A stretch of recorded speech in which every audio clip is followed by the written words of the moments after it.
5ই জানুয়ারি ED আধিকারিক এবং কেন্দ্রীয় বাহিনীর জওয়ানদের কিন্তু প্রহিত হতে হয়েছিল শেখ শাহজাহান এবং তার অনুগামীদের হাতে। এবং এই বাড়ি কিন্তু এই মুহূর্তে এই তল্লাট কার্যত বলা চলে একেবারে জনমানব শূন্য। আমরা গেছিলাম কিছুক্ষণ আগেই তার বাড়িতে, সেখানে কিন্তু তাকে ডাকাডাকি করা হয়েছিল তার ভাইকে আলমগীরকে, কিন্তু তিনি কোনো উত্তর দেননি। যেটা মনে করা হচ্ছে বাড়ির ভেতরে থাকলেও তিনি কিন্তু সংবাদ মাধ্যমের সঙ্গে কথা বলতে চান না।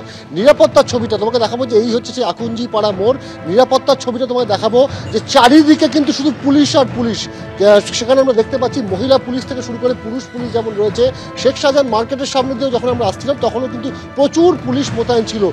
যতগুলি রাস্তা রয়েছে শেখ শাহজাহানের বাড়িতে আসা যাওয়ার, প্রত্যেকটি রাস্তা, গ্রামের রাস্তা, প্রত্যেকটি জায়গায় কিন্তু প্রচুর পরিমাণে পুলিশ মোতায়েন করা হয়েছে। লাঠি ঢাল নিয়ে তারা যেমন প্রস্তুত রয়েছে, একই সঙ্গে কাঁদানে গ্যাসের শেল, সেই শেলও কিন্তু রাখা হয়েছে।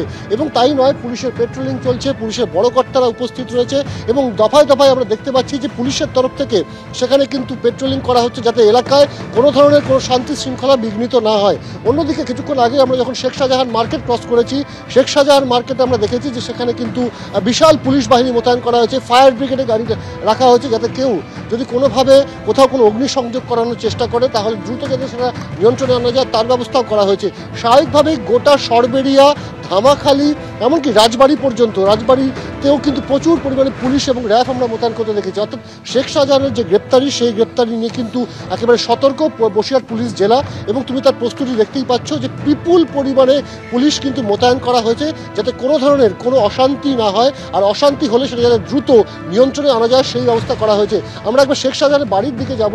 শেখ শাহজাহানের যে বাড়ি, সেই বাড়িতে তোমার মাথায় থাকবে যে 5ই জানুয়ারি, সেই 5ই জানুয়ারিতে কিন্তু ইডির তরফে যখন তার বাড়িতে এখানে তল্লাশি চালানো হয়, এই শেখ শাহজাহানের বাড়ির ভেতরে কিন্তু ঢুকে যান তারা, প্রচুর অনুগামী এবং তার গ্রামবাসীদের একাংশ প্রবেশ করেন। এবং তারপর আমরা দেখেছিলাম যে ইডি আধিকারিকরা তারা কিন্তু এই শেখ শাহজাহানের বাড়ির এই রাস্তায় সেখানে কিন্তু তারা প্রহিত হন এবং তার রক্তপাত পর্যন্ত হয়। তুমি দেখতে পাচ্ছ পুলিশের বড় কর্তারা তারাও কিন্তু একেবারে বিভিন্ন আলপথ ধরে ধরে তুমি আমাদের সঙ্গে থাকো। শেখ শাহজাহান গ্রেফতার, অবশেষে 56 দিন পর যখন সন্দেশখালীর মানুষজন ক্ষোভে ফুঁসছেন, একাধিক ঘটনা ঘটে গিয়েছে, রাজনৈতিক চাপানোতর শুরু হয়ে গিয়েছে, তারই মধ্যে শেখ শাহজাহান অবশেষে গ্রেফতার। পুলিশের হাতে দায়িত্ব দিতে একটা ছিচকে মস্তানকে ধরতে 57 দিন লাগলো, তাহলে যারা বড় বড় ঘুরে বেড়াচ্ছে রাঘব বোয়াল, তাদেরকে পুলিশ তো কোনোদিন ধরবে না। নেতারা বলছিলেন 1 সপ্তাহ 2 সপ্তাহ, আমি জানি না পুলিশ প্রশাসন তারা কি করছে। পার্টির স্পোক্সম্যান, পার্টির নেতারা ঠিক করে দিচ্ছেন কাকে কবে ধরা হবে। যাই হোক, ধরা পড়েছে। ওখানকার মানুষ নিরন্তর প্রয়াস করেছেন, লড়াই করেছেন যে এই ধরনের ক্রিমিনালদের ধরা হোক। ধরা পড়েছে, সাধারণ মানুষের দাবি কমপক্ষে মেনেছে পুলিশ। শুভেন্দুদা তো বলে দিয়েছেন, খবর ছিল, কিন্তু এটা সবাই জানে।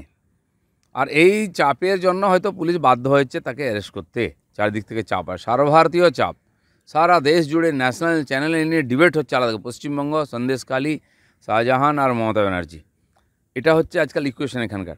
সেই জন্য সবাই জানতাম আমরা ওখানেই আছে, পুলিশ ইচ্ছা করে ধরছে না, কোর্টের কানমূলা খেয়ে এখন বাধ্য হয়েছে ধরতে।